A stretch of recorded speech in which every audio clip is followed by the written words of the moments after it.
So hello students, here we go with the question number 5, exercise 4.1. 4.1 का question number 5 हम लोग आज देखेंगे. The number of student in a hostel speaking different languages in given village. एक hostel के अंदर कुछ बच्चे हैं जो कि अलग अलग तरह की भाषा बोलते हैं और वो डाटा हमें दिया गया है इस टेबल के माध्यम से. एक तरफ ऊपर लिखी हुई है लैंग्वेजेस, नीचे लिखा हुआ है नंबर ऑफ स्टूडेंट.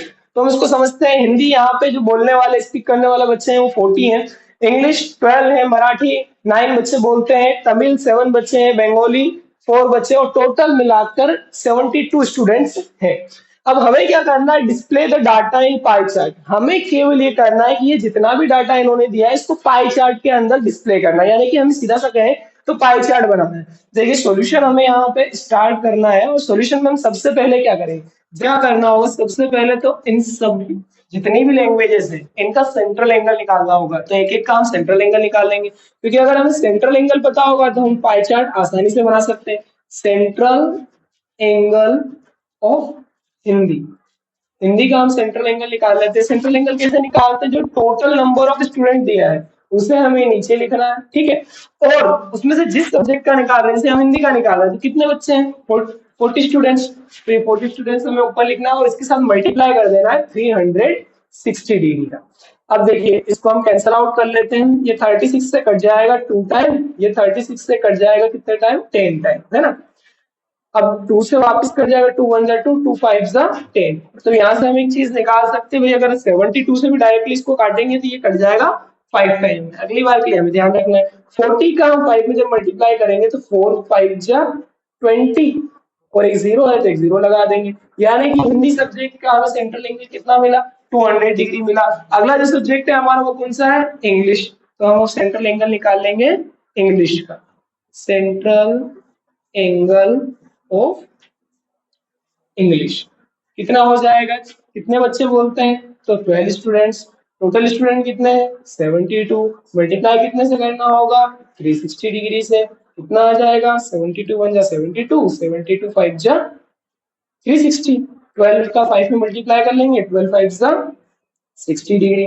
आगे बढ़ते हैं. सेम अगला जो लैंग्वेज है हमारा उसका सेंट्रल एंगल निकाल लेंगे. 1 2 3 जितनी भी लैंग्वेजेस बची है उनका निकाल लेंगे, है ना. सेंट्रल एंगल ऑफ कौन सी लैंग्वेज हमारी है अगली, मराठी.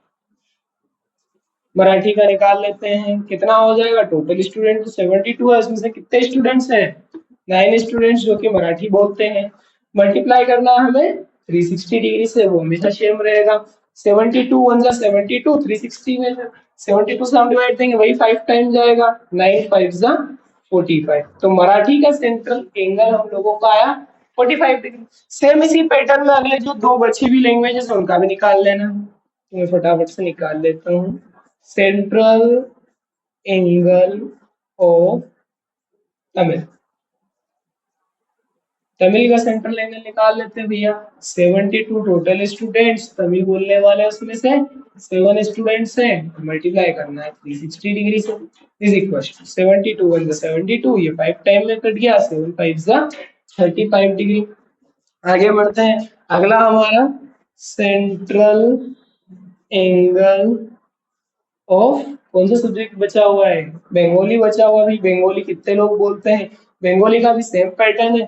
हमें नीचे टोटल स्टूडेंट लिखना है और ऊपर जितने बंगाली बोलते हैं, कितने बोलते हैं, 4 बच्चे बोलते हैं भैया. मल्टीप्लाई 360 से कर देना है. 72 1 जा 72, 72 5 जा 360.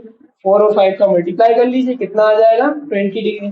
तो ये हमें सबके सेंट्रल एंगल मिल गए. अब हम सेंट्रल एंगल के हिसाब से डिवाइड कर देंगे, जिसका जितना डिग्री का एंगल है वो उतना उतना एरिया कवर कर लेगा. तो हम यहाँ पे बना लेते हैं हमारा पाई चार्ट.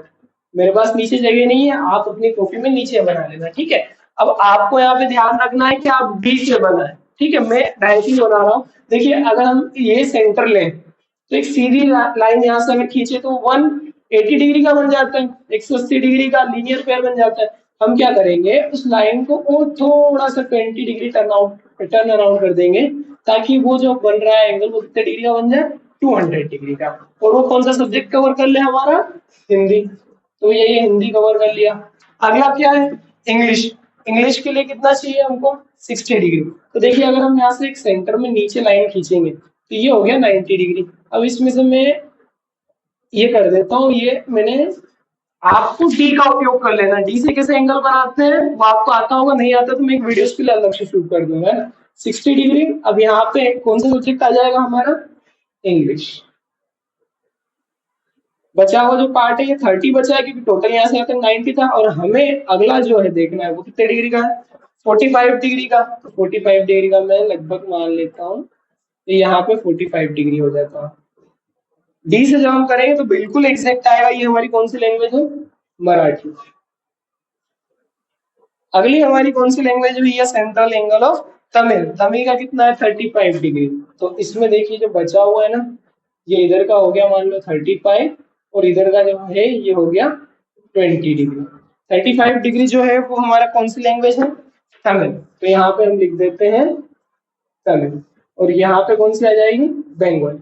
अब देखिए एक चीज हमारे माइंड में रहती है कि ऐसा तो नहीं कि हमने जो एंगल निकाला वो गलत है, सेंट्रल एंगल गलत आ गया और हमारा पाई चार्ट तो गलत नहीं है। तो उसके लिए हमें क्या करना है, कुछ नहीं करना, सिंपली जितने भी हमारे सेंट्रल एंगल आए हैं, ये जितने भी सेंट्रल एंगल आए हैं इन सबको सम कर लीजिए, सबको प्लस कर लीजिए। अगर सबको प्लस करने पर 360 डिग्री आ रहा है इसका मतलब हमने क्वेश्चन सही किया है, और अगर 360 डिग्री नहीं आ रहा है इसका मतलब हमने क्वेश्चन गलत किया। सबको सम कर लेते, देखिए 200 प्लस 60, 260 प्लस 45, 305 डिग्री।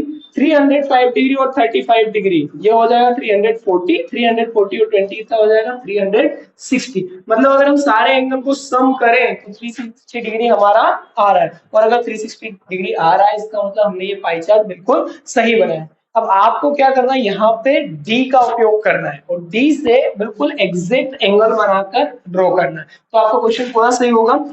सो ये था question number 5 of exercise number 4.1।